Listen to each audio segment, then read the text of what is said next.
On this episode, we have Nathan Farrugia. He is a seasoned executive coach and mentor and chair of Vistage Group, which is a peer-to-peer group for CEOs. And we're going to cover everything from resilience, the element of sport, and also lonely at the top. So please make sure that you're following us for all our latest episodes. You'll see them first on LinkedIn Live, and then we'll present the show reels, and then please download on all podcast platforms. Thank you so much. This podcast wouldn't have been possible without the following teams. Studio Red for their quality podcast studio and video production. And Sherbet Lemon for branding, social media design, and editing.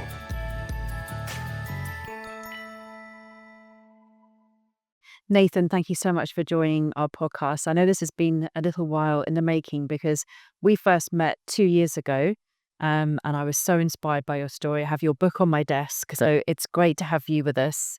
Thank you for fitting us into your busy travel schedule. Not at all. Thank you for inviting me. It's always good to catch up. And you're actually a great example of our international membership. And so thank you for the loyalty of membership and using us whenever you're in Dubai. Yeah, I look forward to the events. I mean, it's always good to connect with other people that are like-minded. So. Brilliant. So tell us a little bit about your international jet-setting lifestyle and how you spend your time, and then we'll come to Vistage. Well, not as glamorous as one thinks.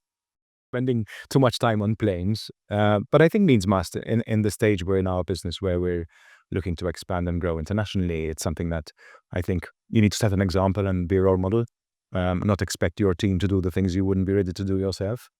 So traveling and being away from family is not great. I like being at home with my wife and kids, but I'm also curious and I love exploring.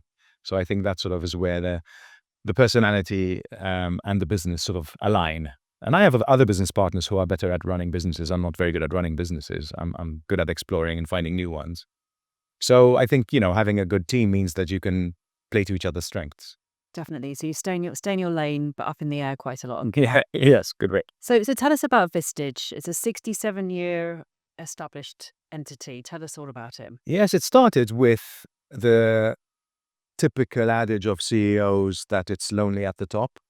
Many years ago in the US, where the founder decided to pull together even competitors to be able to share ideas about the economy and how to help them grow their businesses and navigate the complexities of change. And that's just sort of grew organically by people wanting to be part of this community. And so 67 years later, we're now 45,000 members in 40 countries. We all speak the same leadership language. We're all there to support each other within our groups. So whilst it's a big community, most of the groups are 12 to 15 members, led by an able chair who's a mentor. And I fell into it as a CEO. I needed to have that wisdom. I had done my studies and got my MBAs, but I lacked the wisdom that comes with being a CEO at a young age, like I was. And I gravitated towards Vistage because I could get the answers I needed in very quick fashion just by waiting for my monthly meeting. And that allowed me to navigate the complexity of running an organization and growing personally as well as a business leader. So take us through what that kind of looks like. Is it a boardroom setting where you're all sat around physically, or is there an online option as well? No, we only do physical meetings, except through COVID, but we went back as quickly as we could. I think, being in the room physically and mentally is important. It's, in a way, it's a bit like a family. So most of this sort of setup is boardroom style, roundtable discussion, etc., what you'd expect for business leaders. However, we also do retreats. We do a lot of activity. We socialize. We meet our own partners, life partners, because obviously they are part of the journey of leadership, and it's important that we understand beyond the person that we're seeing in the room what goes on. We often visit the businesses of our members so we can meet their teams and see how they run things. Just practice a really good poker face when you meet somebody that's name might have been discussed in private. And oh, you're XYZ. Me and my wife have a trick. So I'll introduce her, which brings the name, and then the other person says, "Oh, and I'm." So I go, "Oh, yes, that was it." That's very good. So if anyone listening, that's normally when you've forgotten somebody's name is when my wife comes in. Okay, that's very good. And so are those boardrooms on rotation, or do you, once you're in that kind of chapter, if you like, you stay in that setting? You do stay. I've had a group together for over 10 years, and they are thick as thieves. They read each other's minds. They make each other accountable. They will ask the questions that they will never hear from other people, either in their teams or from their business. They rely on the group to talk about stuff that they would not necessarily want to burden their spouse or family with, troubles at work, etc. So they need to build that rapport, and that happens over time. And I ask I run a number of groups myself as a chair, besides running the business. And I asked them, I said, "Aren't you bored with each other, meeting every single month for 10 years? And they go, "No, there's always something new to talk about. There's always a new issue, whether it's economical or market or internal. There's always stuff to talk about and problems to solve and issues to process." So the fact that they know each other and they can feel comfortable talking about stuff without having to go through the whole rigmarole of building trust from scratch is really helpful, because they can get straight in and start to peel the onion quickly and get to the root cause and solve the problem quickly. Yeah. And Nathan, you started your career as a physio. Yeah. So what's the link between physio and business coaching? Well, long story condensed, I started as a physio because I just wanted to be in sports, and being a professional athlete in Malta at the time was not something that you could do. So I thought, having a profession alongside sports would suit me. But I fell into entrepreneurship quite quickly, because I started building clinics and felt that, I could do more by having other physios work with patients so that I could help more people. So I went into the business world quite early within that. But what I used to love, and I still, like I do today with my Vistage groups, I want to be in the room. I always saw patients. And for me, the interesting thing about helping people get better, in my case, more quickly, I used to have the Olympic athletes and the football teams, etc., would come to me because I could accelerate their recovery. And the way I could do that wasn't through physio per se. It was more around sports psychology and helping them get over the fear of putting weight on their ankle that they've just sprained. Because the body has a remarkable ability to reorganize itself, even at a cellular level, if it moves into function. So someone who is told, keep the weight off your ankle, unless it's something very, very serious, will take much more to get better than someone who walks on it early. So I used to say, Malta is blessed with good weather. I'd say go to the beach, chest deep, and just walk on a sprained ankle, and the cold water will act as ice. We'd see remarkable recovery just because the brain and the injured part were now talking to each other. And it works. And I wasn't an expert in neuroscience, but I just found that for myself as an athlete, every time I sprained my own ankle, that worked for me. And I started to use it with my patients. And if you return to function quickly, the brain and the body sync. And then if you've got the psychology, the positive psychology of the more I think about this in a positive way for it to heal, the faster it gets better. It's a very weird thing.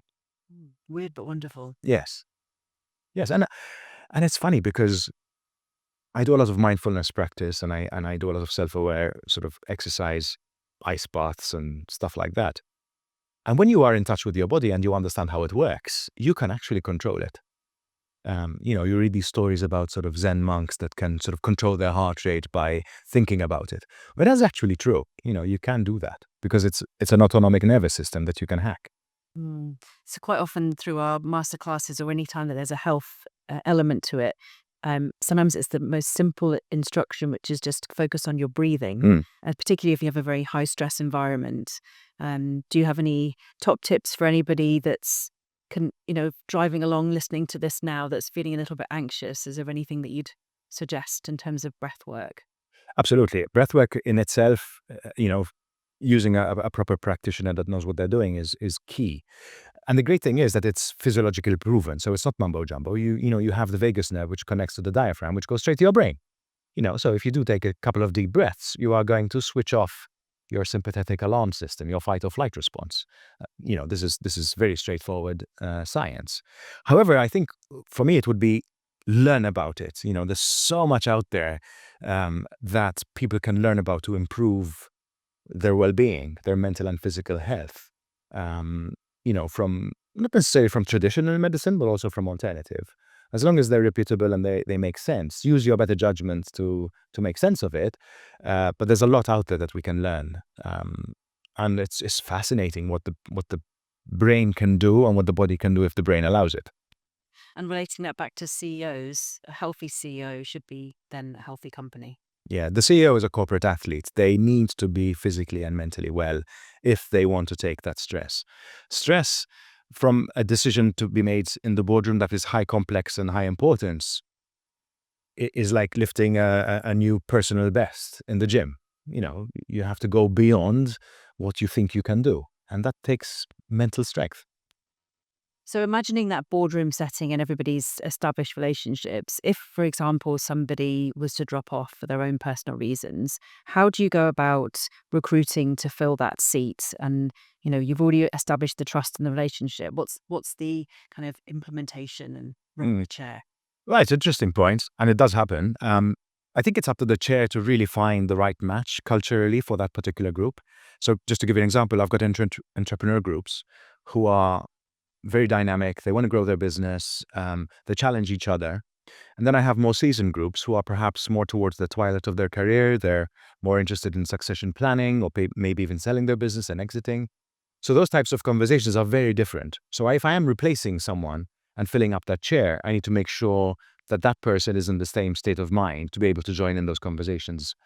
And then it's up to the group to also accept that person, because the group is the group, and the group is in itself there to support each other. And it can be tricky. I've made mistakes in the past where I've brought someone in who perhaps was a mismatch, and they typically don't last. But it means that they just move to another group often. Yeah. Okay. So going back to the lonely at the top, so this is something that we see through our founder community, where quite often the founder is, the idea was born, and suddenly they find themselves as CEO, and actually they're probably the most creative people in the business, and yet the life's being sucked out of them. Is that how you felt when you were in that position that led you to this journey, or what? Well, I think there's different sort of life journeys in business, and sometimes founders are the creative genius that sets something up, but probably the worst people to run their organization. And that's where they need to have good management and leadership in place. But sometimes you've got people who are brilliant at, say, developing products, and tenacious at sort of getting things done. And in that case, they might need to surround themselves with the people that are different to them. And I think what's good about Vistage is that you've got 12 brains in the room who all have different personalities and different strengths and weaknesses. And if the chair does their job well, which they do, you're getting the best out of everyone. And so if I have a blind spot because I'm perhaps not attentive to detail, someone's going to pick that up in the room, which I've missed. And it's up to the chair to facilitate that conversation. Gosh, you must have some really strong characters sat around. Must be quite a challenge to facilitate. You must have to do your homework on everybody's personality types and how best to manage that dialogue. Yes, I think initially, if you look at, the Patrick Lencioni's work around sort of team formation and team dynamics, there's quite a bit of that in the initial months when a group is put together. But then the chair really has to nurture those relationships, sometimes through offsite. We do retreats, deep dives. We bring in expert speakers to talk about things that the members are interested in, not necessarily technical issues. Yes, there's lots of talk about AI, but there's also a lot of talk about what do I want in life? What's my life journey and where do I go next? And these are much more meaningful. And that's where you really start to feel that you are part of a trusted group, when people sort of start talking about the things they don't necessarily talk about in front of others. And is there like a timeline that you've observed over the years with Vistage that there's kind of, especially, this is me being very stereotypical, but say you have a very alpha male around the table, who might not want to declare that there's some vulnerability there, or like is there a timeline where they do then have this breakthrough and then be able to share more freely? I would say generally after retreats, people become much more human, and they drop the facade of I am the CEO with the title, and they become the person. And so that is, that is something why we encourage retreats as something that you have to attend. But I've seen amazing. I mean, again, it's a strange setting because you keep your game face on when you're at work, but then as soon as you hear other people be vulnerable, somehow you sort of, by osmosis, you feel it's okay to talk about these things, and it works. It works, and I think that's probably one of the most powerful things that Vistage brings is that safe space, that circle of trust, that you can talk about anything. You can talk about the fact that maybe you don't feel competent to be in the CEO's seat, or you don't know how you're going to deal with the next change or the crisis. And you can't really be telling that to your team, or perhaps they think they shouldn't be telling that to their team because they don't want their team to worry, or their shareholders to panic. But they can talk about it in a Vistage group. And have you any examples of where somebody's had such a positive experience through sharing that then they take that through to the culture of their company? Because obviously it's a very intense opportunity to be around the table, but then really it would be ideally the CEO then goes back to their company and says, right, I want to replicate what I've experienced because I've had such a powerful experience, and then it kind of turn successful for the company. Any case studies? Oh, yes. And in fact, we have an actual program called Vistage Inside where we do exactly that. The chair will go with the CEO, potentially take over the monthly management meeting, change that from being operational to being more strategic, and use the same process. We have a process called issue processing, which is where you bring stuff to the group, and there's a particular methodology to be able to get to root cause, and then from that drill out to solutions. So it requires vulnerability. It requires the individual to admit that they've made a mistake or that there's an opportunity best served by another department. So we're not fighting for turf anymore, because we're seen as one organization. And so, yes, absolutely. This is our goal is not, our goal is to help the member, but at the end of the day, even our tagline, it's supporting CEOs to make better decisions for their business, for their families, and their communities. And their communities include their employees and their employees' families. So the ripple effects are huge. And this is the responsibility, the burden of leadership, because when we think about the decisions we're taking, perhaps we're worried about the repercussions that's going to hit ourselves. But actually, the decisions we make as CEOs have vast impact, especially with global companies. And I think making sure that those decisions are sound by running them by people you trust, who have competence and experience, is going to make that decision much better. The buck still stops at you. You still have to be the person that calls the shots. You can't just say, well, Joe said I should do this and that's what I'm going to do. It doesn't work that way. But hearing Joe's opinion and saying, well, yeah, maybe I need to do it slightly differently than I thought I would, enriches those decisions. And obviously regional, there'll be different cultural nuances and obviously geopolitical tensions depending. So what would you say are front of mind issues for Vistage in Vistage, sorry. That's okay. Actually, let's just, because we had a bit of a joke about this before, because I've always been saying Vistage, but let's just pause and just correct me. Vistage, which is vision and strategy. Yes, it's a cobbled together name, but it works, I guess. Yeah, it's memorable now. I hope. Let's see if I can trip up again through the recording. So what's front of mind for leaders in the region at the moment? Well, we sort of poll our members here and around the world. We have a confidence index, which also gives us an indication of how confident CEOs are for the economies that they are working within, and this is polled around the world in the 40 countries. I think here the main concerns are keeping up with growth. There are a lot of opportunities. Which ones do you choose? I think there's a danger that people sometimes overstretch when it comes to cash flow and managing their cash, and this is a concern because of the opportunities that this country brings.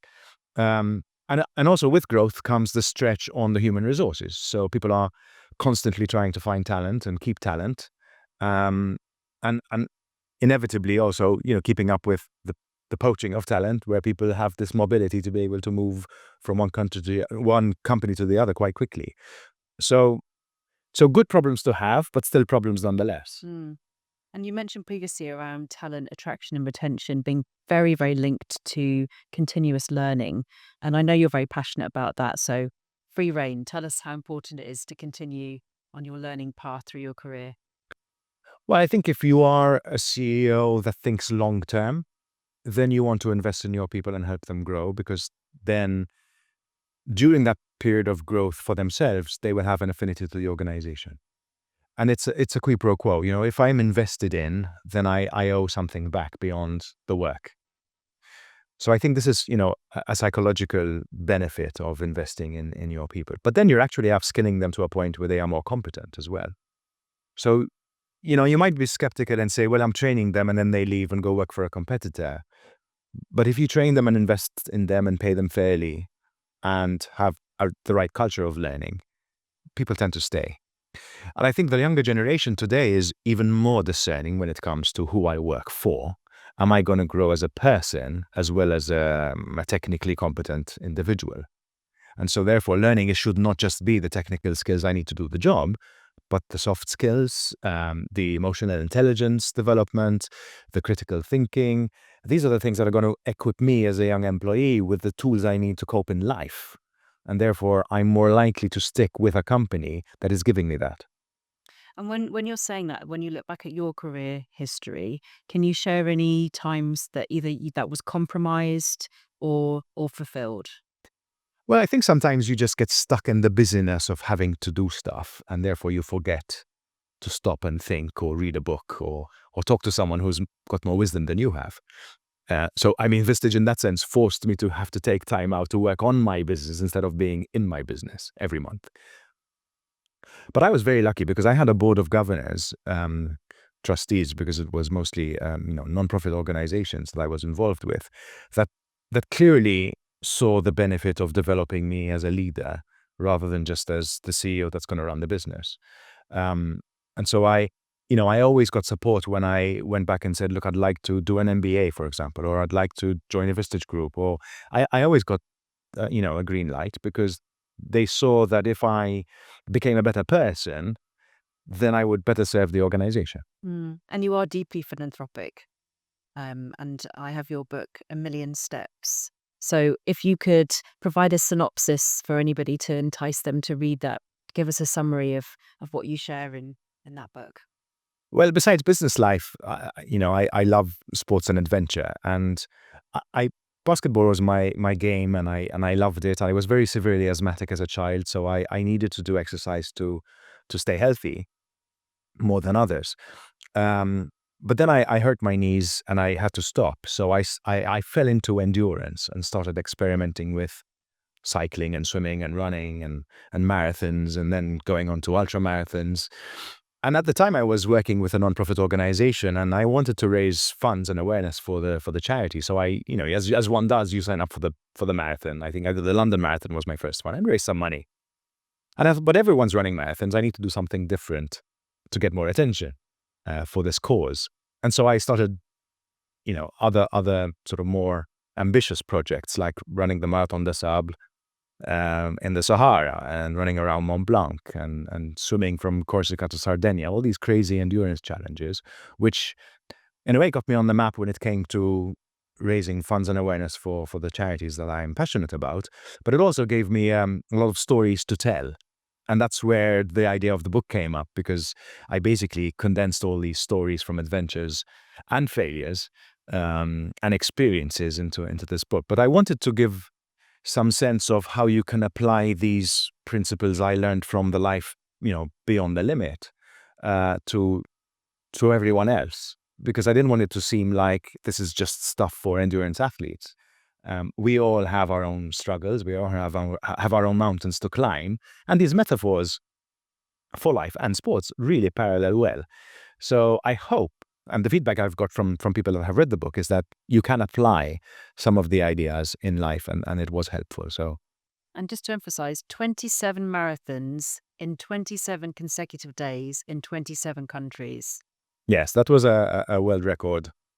Again, the idea was to raise awareness in the 27 EU states. And I thought, I'd run a marathon in each of the EU states that year. But then the logistics of traveling to 27 countries and the cost of it was just prohibitive. So I decided, I wonder if it could be done back to back. And that's when we set on this adventure. I say we because I had a team of people to support me. We had a driver that drove the camper van, which I lived in for 27 days, driving from country to country. And I had a good friend on the bike, making sure I didn't get lost, following the official marathon route of each country. 27 days later, we raised over 100,000 euros for children with disabilities through this event. That's incredible. Absolutely incredible. I've never managed to do one marathon room, 27 and 27 days. So that, talk about sport and business. Resilience is, the most obvious kind of theme within the two.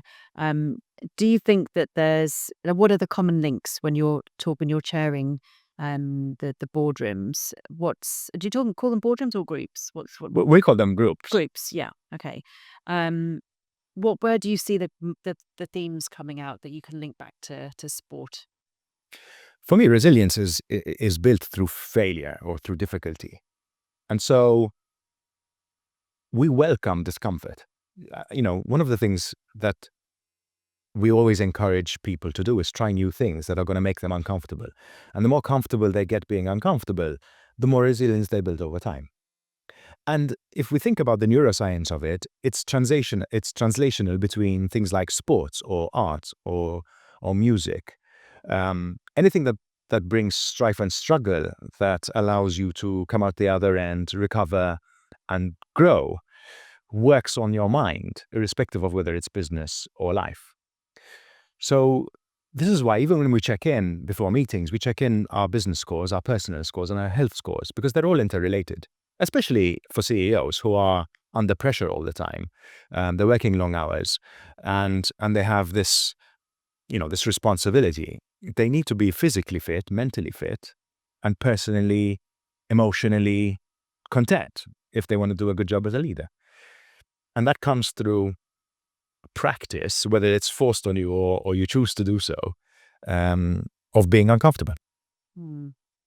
And we talked a little bit about inclusion, where we talked about the groups and new people coming in. And I know that's something that's very, you're very passionate about inclusion. So what advice do you give CEOs about how to be a more inclusive leader of an organization? Well, for me, people think of, diversity as different background, different religion, different color of skin, different education. For me, diversity is different ways of thinking. And even neurodiversity, in the sense of different ways of brains working, for me is extremely important. And this is because most CEOs today are using their instinct to make decisions because they don't have the time to look at the information and gather what's needed. Or they'll go into ChatGPT and try and find a quick answer. And that doesn't work when it comes to complex issues. So the more important and complex something is, the more perspective they need. And you can't get perspective from yourself. You have to get it from other people. And the more diversity in that perspective, the better decisions. And even if you have someone who's a naysayer, who is perhaps seen as someone who's negative, is actually very useful in a boardroom for decision making, because they're going to be talking about the things that might go wrong, whereas everybody might be gung-ho about let's do things without consideration for risk. And so we need to make sure, as leaders and as decision makers, that we're surrounding ourselves with the diversity. And that comes from gender diversity. The emotional intelligence that female CEOs bring to the group is tangibly different and significant compared to your typical alpha male CEO who sort of is just red and wants to get the job done. And both are useful and both are important. It's putting them in the same room when it comes to processing an issue that enriches that decision. And I suppose, yes, it's all about communication, but listening as well. So as a chair of a group, are you coaching as well as facilitating on where you can see somebody might not be open to an idea? Yes, I think we have a philosophy called carefrontation. And that usually is where members call each other out when they see that the other person is not following our sort of ethos, such as listening to understand rather than listen to answer back. And they'll call each other out. It's quite hilarious as a chair to be in the room when this is happening. So seeing, CEOs with big egos being told off is quite funny sometimes. But I think, at the end of the day, they know it's coming from a meaningful place. So they get it. Either they get it and they stick, or they don't and they leave. And that's fine, because Vistage isn't for everybody. We're very selective in who gets in the room. They have to fit the group. They have to fit a number of criteria. And that's because we want to have the right people in the group. Because if you do, then it works, and you get magic. Yeah. But if there's an oddball who is counter to the culture, then it won't work. And I think, oddball is great as long as they want to learn and want to develop and want to get better. So they, a priori, we interview every single person that's going to join a group, and they might say, I think I need to be a better listener. Well, great. Join the group and practice. Have that self-awareness. Mm. And what's your pipeline like in terms of obviously people that are there are all board ready, C-suite experienced, but what do you do in terms of looking for the future talent and how you're encouraging people to see their pathway to be around in those groups? Well, I think the first thing that we do is make sure that the CEOs see themselves as leaders of the next generation and build succession planning. Even if they're relatively young and new in the post, they should be thinking about succession. And that means that they start to invest in their bright stars, in their high potentials, and the people around them. So that's something that's really, really encouraged. It also allows them to free up their time, because most of the CEOs talk about their personal scores as low because of work-life balance issues. So by strengthening their team and giving them responsibility, they're obviously freeing up their own headspace. So it serves them well. And I think what happens is that you start to realize what skills you lack and what skills the next generation is bringing. And so if you have enough self-awareness, then you're going to choose the people that are going to be sort of future-proof. And that, for me, is fascinating, because you can see the discomfort of maybe older CEOs when it comes to things like adoption of technology. But the wisest ones are the ones that say, you know what, this is not my thing. I'm just going to put someone else in charge. That for them, it comes naturally. Yeah, surround yourself with people brighter and more adventurous, I suppose, in technology, and then continue to do with the role that they are. On AI, we've sort of touched on it already around emotional intelligence. What's your view in terms of how close AI could get to EQ? I think it can. For me, EQ is two-way. Yeah, so you need to understand what you're looking at, the emotional state of a person, but you need to feel it. And I don't think AI can do that, but it can get the cues. A good AI can look at, a Zoom meeting and tell you the sentiment of the people in the room. And so that's one way that it can be good at it.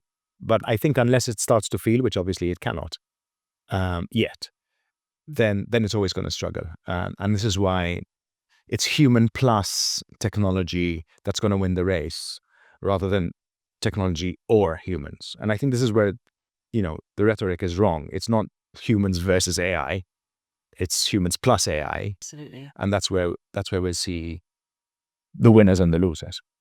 And going back to the theme of community as well, obviously this year has been the UAE's year of community. There are more community groups being set up on the daily, and as a community builder and as someone that's naturally inclusive, it's a good thing, because the more there are, the more people will feel connected. But how do you decide how to spend your time?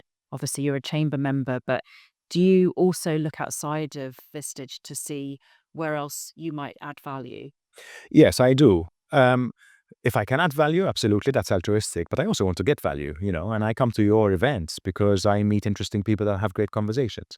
And often they're not about work, they're about life. So for me, at the stage in my life, I'm just curious about people, curious about how people think, what makes them tick. And typically you have organizations like this one that sort of people gravitate towards because they have those types of conversations.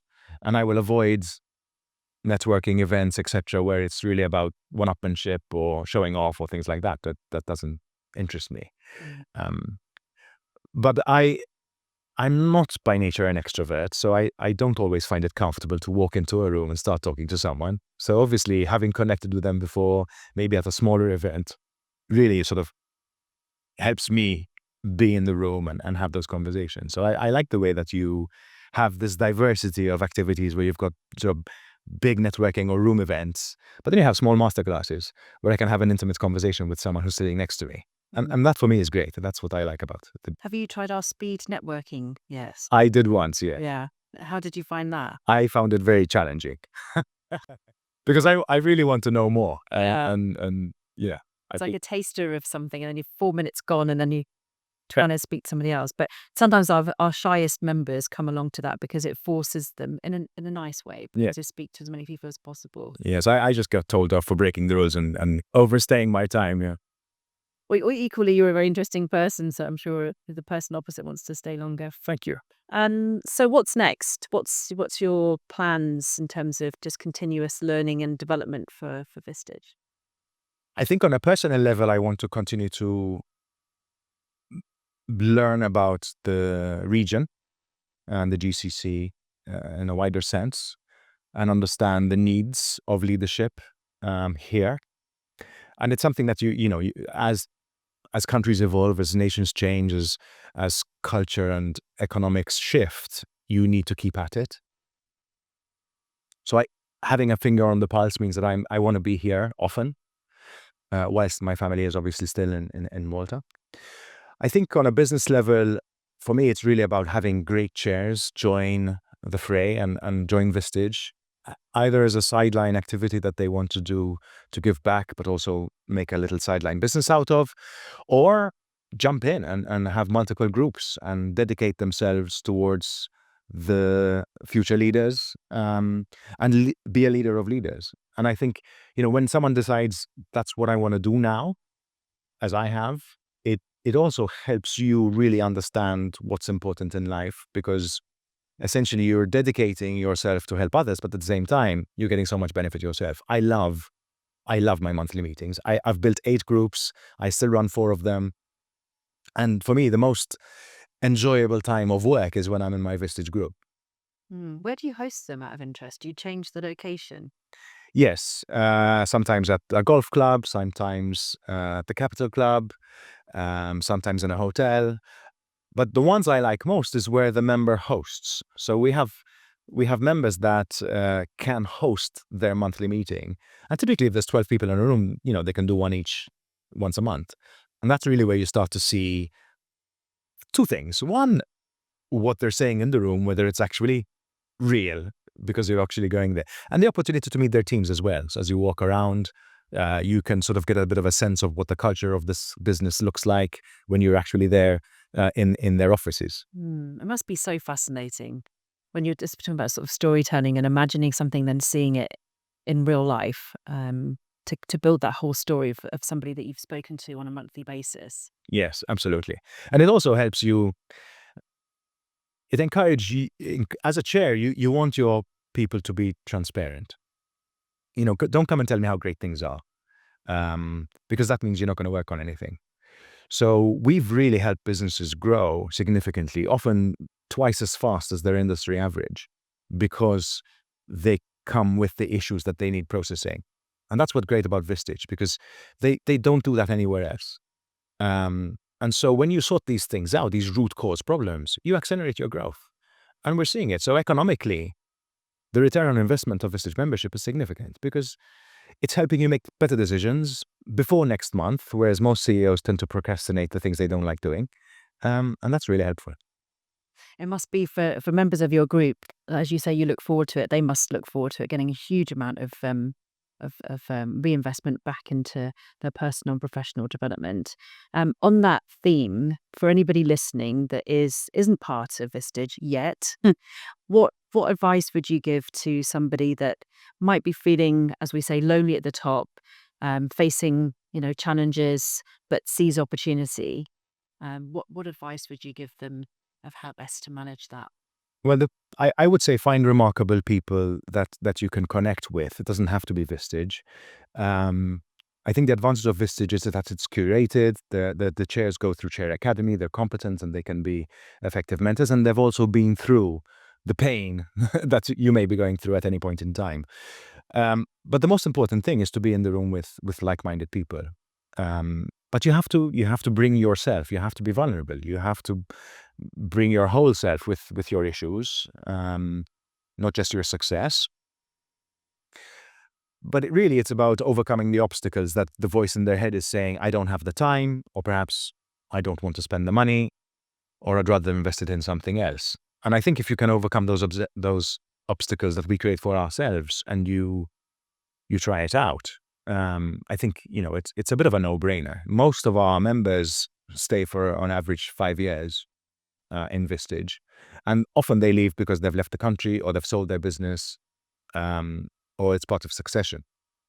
So, I think once you get stuck in, it takes a while, to really get to know the people in the room, usually 3-4 months. But then it's quite sticky. Well, it sounds like a great habit. Yeah. Interesting to go into. Thank you so much for your time and fitting us into your busy travel schedule. We're delighted to see you in Dubai. And I know you're coming to an event this week as well. So I'll seeing you again through the week. And anybody that wants to learn more about Vistage, they just contact you. Yes. Me. Google us. We're there. Vistage. Thank you so much. Really, really appreciate it. Thank you. Thanks.